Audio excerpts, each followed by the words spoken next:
Bit of a quiet day in the NBA, just the 4 games on. Let's recap Monday's action thanks to Michael Bolton. Thanks, Josh. It's Michael Bolton here, and it's time for another episode of the Locked On Fantasy Basketball Podcast.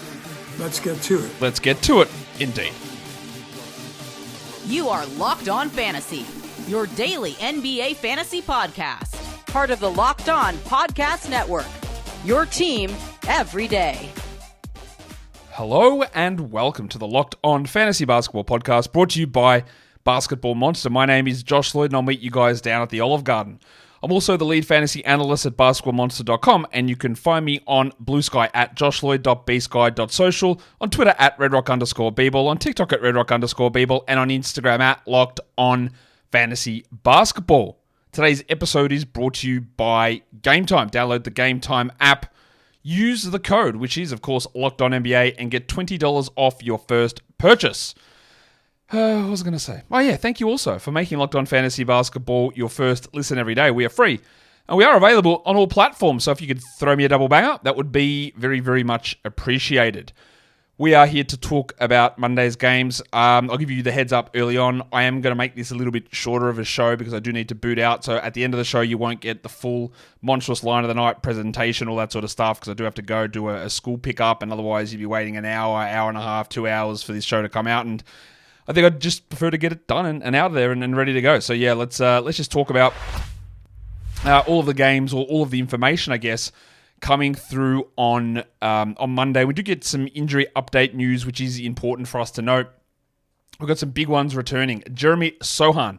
It is Sochan now, maybe? He is returning tomorrow.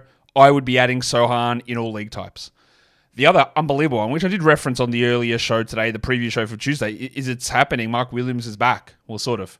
Mark Williams has been upgraded to questionable, so the big fella might be ready to deny hitting her at any point. He could be returning in the next game or the one after that. I would consider adding him. I would hold on to BDNR Nick Richards because I just don't know how they're going to play it out. But no problem with dropping Moussa Diabate, even though Miles Bridges remains sidelined. Diabate is just, the value for him was 30 plus minutes, and I'm not sure if he's going to get that. Obviously, Dejounte Murray as well.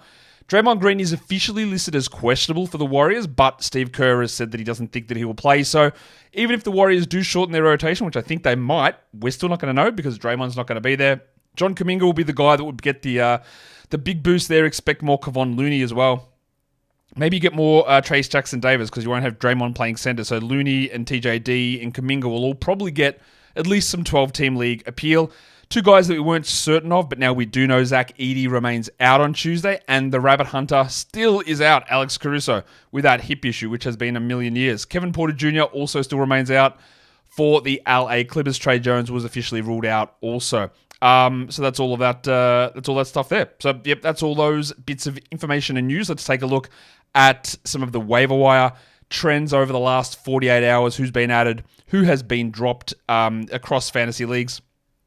We'll start with the most added player, and that is Vasa Micic, who, without LaMelo Ball and Trey Mann, I believe is a pickup everywhere. This is not a long-term thing. This is until at least one of those guys returns, probably Melo. You just roll with Micic for now and go with that. Kentavious Caldwell-Pope, the Magic have a really good schedule in the little short-term period. He is also playing well. I've got no problem with streaming him in. My problem is drafting him and then holding him all season and expecting him to be good. When he's good, we do it, and then he's bad, we move on. He's the Gary Trent sort of guy, and that's okay.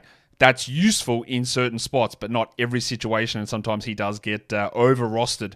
Marcus Smart also added in a lot of spots. I get it. He's playing really well. He is worth the stream as well. Goga Bitadze, number 4. And while he is starting next to Wendell Carter Jr., we roll with Goga Bitadze. I think it's pretty simple at the moment. Again, we don't always understand why things happen.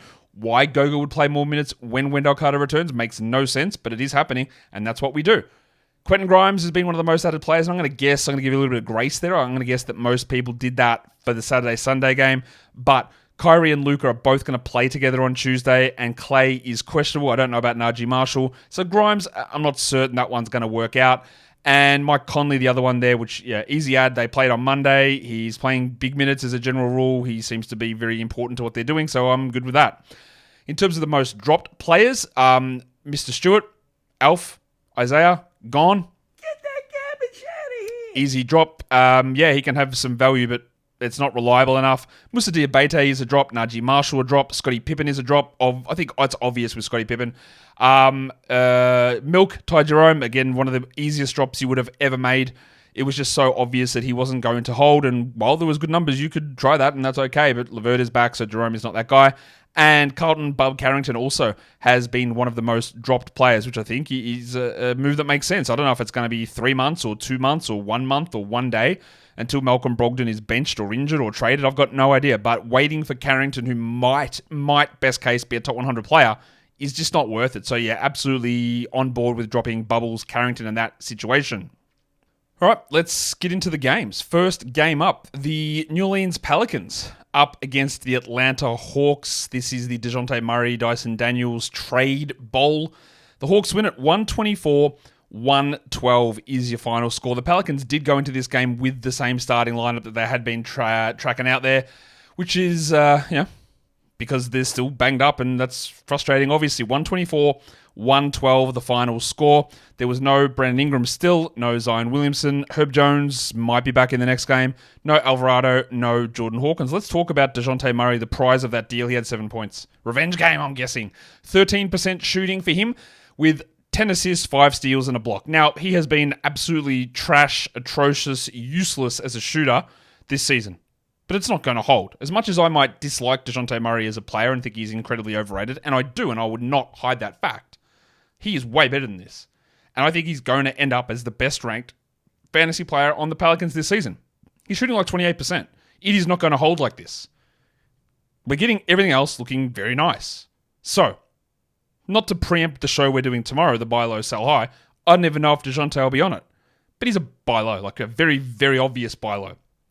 He's just not going to be this bad of a shooter. It's just not going to be a thing. I'm assuring you that won't be the case. CJ McCollum, 29 points for him. That's a lot of shots, though. 26 shots to get there, 6 rebounds and 2 assists. I do believe that CJ is going to continue to be overrated as a fantasy guy and will drop off even more than this when players return. And then BJ Boston, we've got 29 BJ minutes here. 19 points, 3 threes, 1 steal. No assist, though. That's a good game from Boston. Absolutely no debating that. I don't think we need to bother with him in 12s. And then Yves Missi had a very early locker room trip, but still played 35 minutes. He had 21 and 10 with a steal and a block on 83%. Now, his game has elevated immensely over the last week or so. He was struggling a lot. And the last few games have been very, very important and very impressive. So, yeah, look, we roster Yves Missi at this point. And I've had comments over the last a week or so with someone criticizing me for not saying that Yves Missi was a must-roster player, and then another person criticizing me for saying that Yves Missi was a must-roster player. So I'm guessing my ambivalence towards him has been correct. If I'm going to have people taking the time out of their day to write comments on either side of it, okay. Because I think he's sort of in the borderline zone. He wasn't quite there, and he's jumped up to me. Now he is probably a 12-team league guy, and I don't know what happens when Herb returns and eventually when Zion returns, but for now, just roll him out there. Good stuff from Missi and Trey Murphy, huge minutes. And he is still a buy low because the shots just won't fall. 42% from Murphy. He had 14 points with 5 assists, 2 steals, and a block. And I think there is a lot that's going to come around here. By the way, if you are still holding Lord Alfred Payton, you can move on from that. Get that garbage out of here. Scoreless in 6 minutes while Javonte Green had a very good line. This is part of the reason why Javonte Green in the past has been a very interesting per-minute player. 12 and 7, 1 steal, and 2 blocks. I'm not saying to go and add him or anything like that because Ingram returning will just kill it immediately. But it is a pretty impressive game overall there from old mate, or maybe new mate, Javonte Green. On the Hawks side of things, they trotted out the same lineup again. It was great to see Dyson Daniels put up a revenge game. 19 points in 35 minutes with 5 rebounds, 2 assists, 4 steals, and a block, and got the shots back on track. It was also a big Clint Capella game. Well, 29 minutes for Capella. He had 17 rebounds, 2 steals, and a block. That's great. And if we want to do the game, let's do the game. The game log game between him and Nikola Okongwu. And if you can figure it out, please. Please tell me because I can't. I don't know. I've got no idea. If you want to roster them both, go for it. If you want them both on waiver wire, also don't care. Because it's just the most back and forth nonsense I've ever seen. Now, Capella has been better than Okongwu all season, and he was better again here.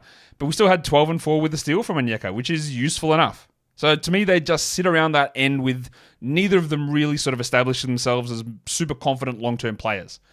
Jalen Johnson only took 14 shots, which is a bit unusual, but 19, 8, and 5 is great. While Trae Young also just couldn't get anything to fall. But Trae Young has been so good at getting other things happening. 8 rebounds, 15 assists, and a steal. He only had the 12 points.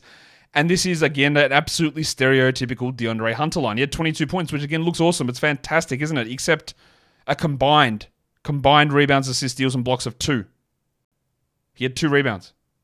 And that is it. And he shot 57% to get here. And I just am always going to be petrified of Hunter just not being good enough. He's fine if you want him, but understand what happens. It's like he's like worse Norman Powell. It's about high volume, high efficiency scoring with absolutely nothing else.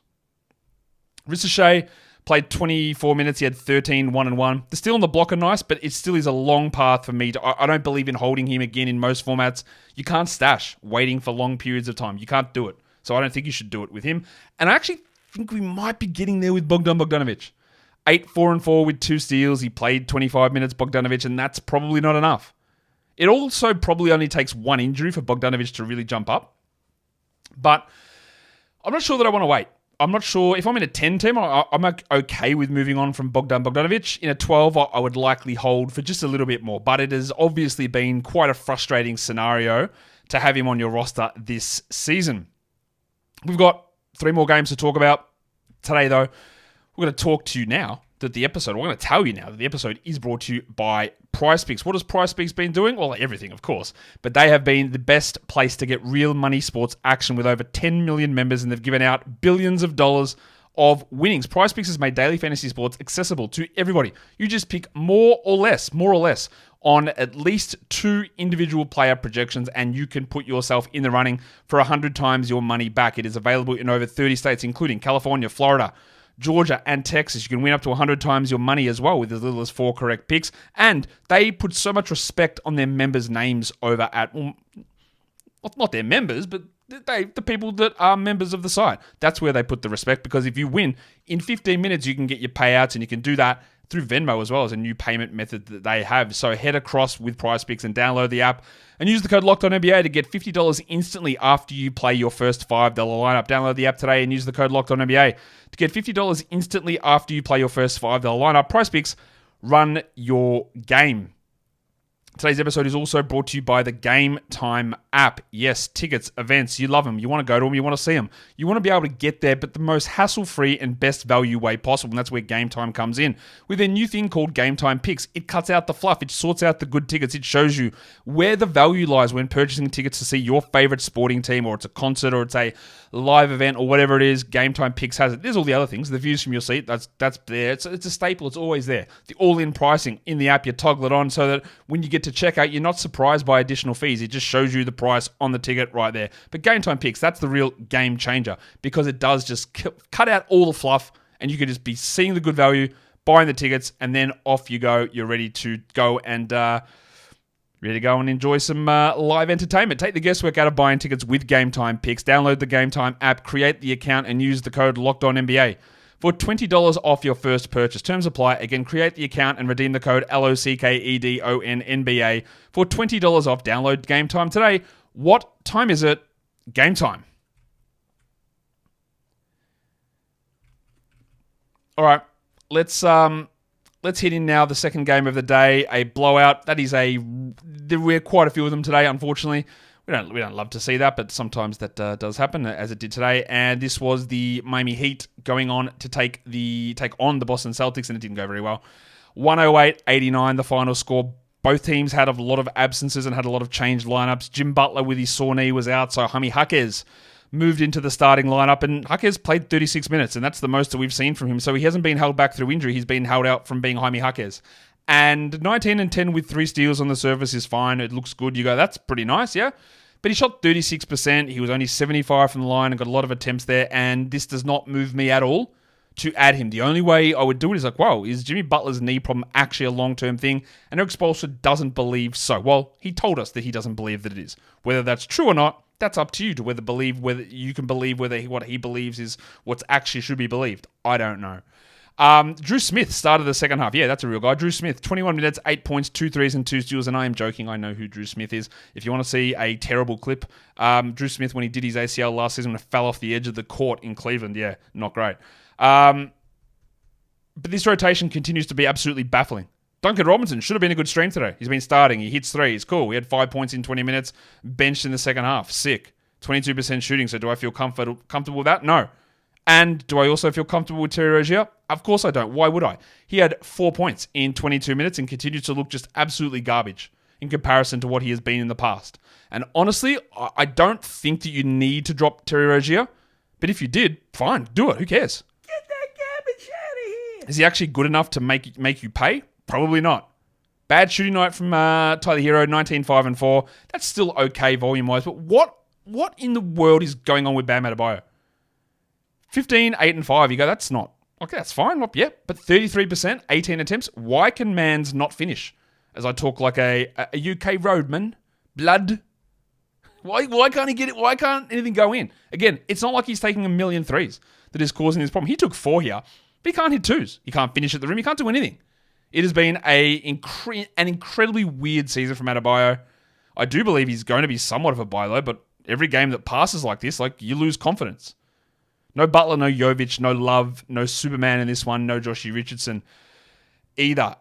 Just an absolute smash, an absolute ass-kicking from the Celtics over the Heat. And let's talk about this Celtics team because they did this. They won this by almost 30 points and they had a million players out. We knew there was going to be guys out, but there was no Holiday, there was no Porzingis, there was no Al Horford, then there was 36 minutes from Sunday legend Sam Hauser, who was also not there. So they just said, all right, we're off, let's go. We'll just put anyone out there and I guess we can still win. Yeah, as you can see on their lineup changes, Derek White came back and started, Drew Holiday was out, Jordan Walsh started in place of Al Horford. They went with Luke Cornett over Kristaps Porzingis, and then Jaylen Brown came in to start in place of Sam Hauser. And yet they still do it. This is an absolutely iconic Linsanity run from Payton Pritchard. 33 minutes, 25 points, 5 threes, 4 assists, 2 steals, and a block. I would say sell high, but also you don't have to. This is like top 30 run here from Pritchard. And he had a stage when they were sort of intact, and his numbers dropped off, and he played 23 minutes a night. At the moment, there's a Porzingis absence, there's a Horford absence, there's a White absence, there's a Brown absence, there's a Holiday absence. So Pritchard's getting everything he can. And we love that. There is going to be dips in all of this, but this is fantastic. Jaylen returned from his illness and had 29, 7, and 4, while maximum Derek had 19, 6, and 8, so I guess his footy's okay. Tatum was on the injury report for this game. I think he's going to get a day off in the back-to-back at the end of this week. He had 18 and 11 on 33%, which sucks very clearly. And speaking of clearly sucking, Jordan Walsh went scoreless in 13 minutes. He did have 3 rebounds, but man, he does not look ready at all, not even remotely close.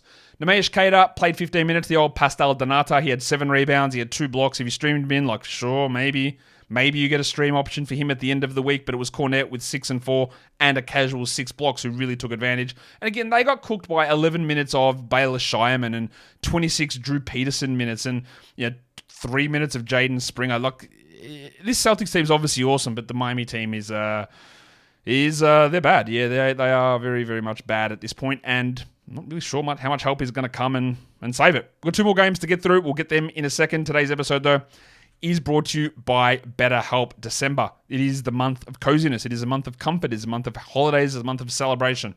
Therapy can be a way to achieve, not to achieve comfort, because that's not what it's all about, but it can be a way to help you identify comfort, to embrace comfort, to seek out the things that make you feel cozy and comfortable. And because if you feel better, people around you feel better. And I think that's an underlying or an underrated thing about therapies. We talk about self-help and self-improvement. That's true, yeah, that you make yourself better. But if you make yourself feel better and view things in different ways and process things differently, it actually improves the lives of people around you as well. So if you've been thinking of starting therapy and you want to be able to find your own comfort, give BetterHelp a try. It's entirely online. You fill out a questionnaire online. They match you up with a therapist. You have a session with a therapist, see how it goes. Sure, it's going to be great. If it's not, you can change your therapist at any point for no additional charge. So find comfort this December with BetterHelp. Go to betterhelp.com/lockedonnba today to get 10% off your first month. That is BetterHelp, HELP.com/lockedonnba.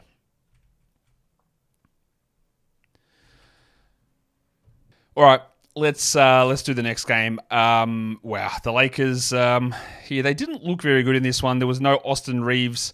Again, I said Austin Reeves was taken out of the starting lineup. He wasn't. He didn't even start last game. It was Gabe Vincent who came off the bench, but D'Lo returned and he moved into the starting lineup. They got cooked 109-80 against the Minnesota Timberwolves, the old Lakers did. Let's start with D'Lo because he played 34 minutes. He had 20 points, 5 assists, and 4 threes. He shot really well. Does this mean anything moving forward? Do you know that I've been reluctant to drop D'Lo because of the way that I've been burned in the past and the way that he seems to fall in and out of favor on this team very easily? While Reeves is out, make sure you've got D'Lo rostered. I don't know what they'll do moving forward, but there's a chance that he could stay there because let me also let you... Now, don't tell anybody this. Don't tell anybody this. Dalton Connect's not that good. Right? He's not that good. Yeah? We got that? We're good. Don't tell anyone, though. I don't want to get in trouble. He's not that good. So I don't know what they do with D'Lo here, but I don't mind a grab here. As for Connect, 6 points, 0 assists, 0 threes, 0 steals, 0 blocks, 38% from the field, missed both his free throws. How could 16 teams let him fall to 17? This is unbelievable. Rob Pelinka does it again. I don't hate on the kid. Actually, I feel bad that I'm doing it. It's more the way the media treats this nonsense. Connect is fine. He went in totally the right range of the draft. But can we settle down? What do you do with Connect now? Honestly, I think it's going to be a lot of back and forward with this team, but I also know that he's not that good, so there's going to be back and forwards on it. And is he a rookie? Sure. Can he improve? Yes. Will it be enough? I don't know, and I actually don't think so. I'm not certain though. Hachimura had 10 points in 29 minutes, but to say that I couldn't care less is an understatement. While let's do it. And yes, the other day I did it as a joke, and this one's also as a joke. But LeBron James. Yuck. 10 points, 25%, 8 rebounds, 4 assists, no defensive stats. What did he shoot from 3? 0 of 4? Bad. Just bad. Now, remember, about 2 weeks ago, he was, I think, the 5th-ranked player in fantasy, and he was absolutely cooking, but it does not look good at the moment at all. So I'd say it's a little bit of a buy low, because anytime LeBron James is the 100th-ranked player over a 5-game period, which he is, you consider it a buy low, but it looks pretty terrible. Davis was also pretty bad. He had 12 points on 29% shooting. And Max Christie had 5 points in 21. That is just a horrific scoreline. They almost lose by 30. And honestly, if it wasn't for D'Lo, I don't know what would happen. It would have been less pretty than it currently was. On to the Wolves, who did not change their starting lineup again. They've had a pretty good run of good health here. They get the easy victory over the Lakers. Let's just immediately go to Mike Conley, who only had to play 22 minutes here, but he had 9, 3, and 6, and I do think that he should be on a roster. And they won this game, the Wolves, with Anthony Edwards, Goose, having 8 points in 27 minutes. He shot 23%. He was 1 of 2 from the line. I don't think that he's been really good enough as a first-round pick if that's where you did it, but they had a big win. McDaniels, back to being Jaden McDaniels. He had a 1-1, but only 3 points. You don't have to hold on to him. Well, the big Ragu, 11 points in 28 minutes for DiVincenzo. He did have 9 assists. He did have 2 steals. Does this mean he is back? I don't think so. It's a game they won by 30 points. He took 8 shots only. He got minutes because all the starters were dropped way down. I wouldn't be overreacting. Gobert was good. Randall was solid, 18, 5, and 3. And Naz Reid even got some minutes boost there. 15 points, 2 threes, 2 steals, and a block. And there's very, very little in that game I think that is Reid intuable. And the next game was also quite a blowout, and it was by your mates, the Chicago Bulls, and they do it over the Nets, 128-102. The final score. The Nets had no Cam Thomas, no Cam Johnson, no Ben Simmons, no Dorian Finney-Smith, and no Zaire Williams. So they started an outrageous lineup that included Keon Johnson, Jalen Wilson, Tyrese Martin. One guy that was a very highly rated prospect coming into his draft was the Pimple, Derek Whitehead. 18 points with 6 threes in 24 minutes, 2 steals and a block. Now, just keep a very close eye on him. We're not adding him anywhere. Maybe you Diamond, Onyx, Platinum, Titanium leagues will do something with it, but just keep an eye. Martin had 15 and 5, and Milton had 14, 6, and 5. But again, look back. He was terrible last game, Shake. Keon Johnson was great in the last game, and he had 8 points here. Trenton Watford was good in the last game and didn't do much, 12 points. Jalen Wilson is doing nothing, and if you drop him, go ahead, move on. Absolutely move on from Jalen Wilson. Even Schroeder struggled to do much, 16, 2, and 10. It was Derek Whitehead, Tyrese Martin, and Shake Milton. And even Jordy Fernandez, who's been awesome, can't really do much of that. But what was positive was Day'Ron Sharpe played his first game of the year. Now, Claxton was in this game, and what did he do? 11 and 8. That's not terrible from Clax.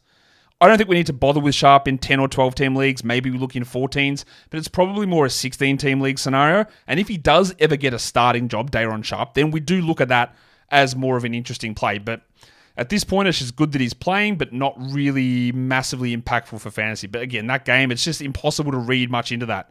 On the Chicago side, there was no Kobe White, so it was Julian Phillips who started. Yeah, let's start with him. First start for the second-year play, he had 5 points in 26 minutes. Yeah, okay. He had a steal and a block, and that's whatever. The guy that actually stood out was Matas Buzelis. 20 points, 22 minutes, 4 threes, and 2 blocks. He shot 70%. He got the good minutes. Will he continue to get them? Probably not, because Billy Donovan hasn't been in that way inclined. But I would be paying attention to Buzelis. I'd put him on a watch list, not one of those ones, but I'd put him on a fantasy watch list and just see where it goes. My man, Nick Vucevic, continues to be the greatest shooter in the world. Steph Curry does not even exist in this man's universe. 21-10 with 3 threes. And I will continue to tell you why I believe it will fall off. I don't know when it will fall off. Maybe it never does. But everything else that he is doing is just like regular stuff or below usual. 10 rebounds, 3 assists, a steal. Only 2 free throws. But he hit 60% on his threes and 83% on his twos. He has been ridiculously good. His usage is not high. He's just been putting up insane efficiency numbers. And he did it again. We got a 32-minute triple-double from Josh Giddey. Triple one for him. 20 points, 13 and 11. You know me, I'm Australian. I live in Australia. I don't fluff Australian players at all. But like sometimes I see people in Australian basketball media. It's like, man, well, everyone's treating Josh Giddey so unfairly. Are they? Like, or maybe he's just been bad for the majority of this time. And this is a solid game, but it's against a bunch of Jackie Chways. Like, it's great. It's fine. But like, I don't think Giddey's been doing anything particularly special all season. Dosunmu was like, again, just fine enough. 16, 2 and 6. Levine had 18 points. And the Bulls somehow got a win, despite Taylor Horton-Tucker playing 17 minutes. 11 points for THT. He had a 27 usage, which is usually a recipe for losing, but they won. Lonzo Ball, just 13 minutes. This is the downside of rostering Lonzo. You're hoping for like 23 every single night, but played 13 minutes, had 5, 3, and 2. I don't believe that Lonzo is a 12-team league guy, and I don't think that he is going to get there this season, unfortunately, as much as we love Lonzo. And that is, again, I told you we're going to make it a quick one. That is a quick recap of all the action across the NBA. I'll just go through and tell you what the lines of the night were. Dejounte Murray actually, because I used -1 rankings, he actually did end up with the top number because of 5 steals, 10 assists, even though he shot 13%. Payton Pritchard would have been your next guy, so you can have either one of those guys as your line of the night. Your waiver wire guy is Matas Buzelis, who is also your young gun of the night. And the dud of the night, of course, happens to be Dalton Connect. 6 and 3 for Connect with not much else going on. I've got to get out of here. So if you want to give me something positive to leave on, just give me a thumb. Leave a comment down below. Tell me about who your best fantasy performer was of the day. And also reminder to be kind to yourself. Celebrate the good things and know that there is someone out there who recognizes the good that you do. Guys, we are done here. Thank you so much for listening, everyone. See ya.